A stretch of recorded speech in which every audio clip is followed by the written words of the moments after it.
There was a clear commitment on proceeding down that route, and then the current government, of course, has completely changed that route. ლატვიის საგარეო საქმეთა მინისტრი ადესტურებს, რომ ივანიშვილის რეჟიმისთვის სანქციების დაწესება ბრიუსელის დღის წესრიგიდან არ მოხსნილა.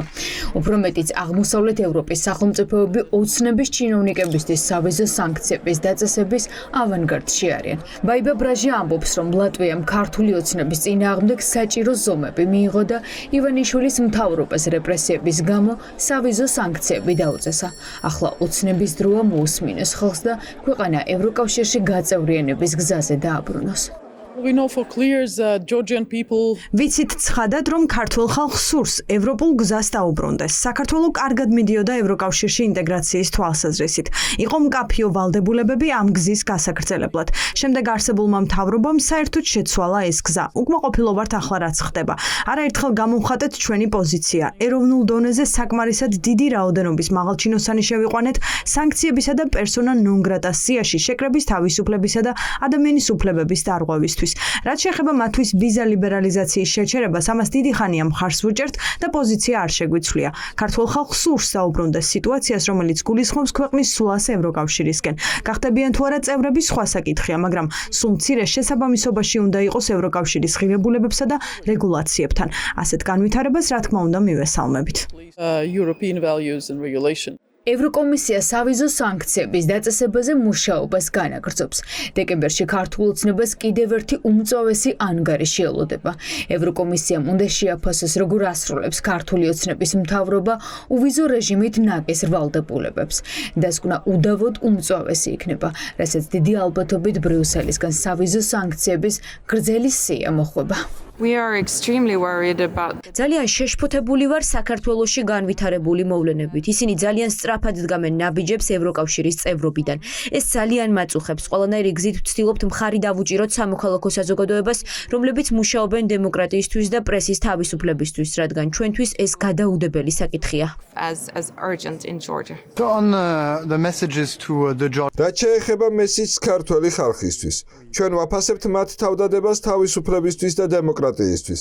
რამდენადაც ხელისუფლება ამის გამო შეშფოთებულია, ჩვენ რამდენჯერმე გვქონდა შესაძლებლობა, მე პირადად რამდენჯერმე მქონდა შესაძლებლობა გამოგვეხატა ჩვენი შეხედულებები უშუალოდ მათთან, ვისაც ეს ეხება. those that are concerned. ეს განცხადებები ევროპულმა მინისტრებმა მას შემდეგ გააკეთეს, რაც ქართულმა ოცნებამ ბრიუსელთან დიალოგს პირდაპირი საბოტაჟი მოუწყო და მოლაპარაკების მაგიდასთან სანქცირებული შინაგან საქმეთა მინისტრის მოადგილის დასმა გადაწყვიტა.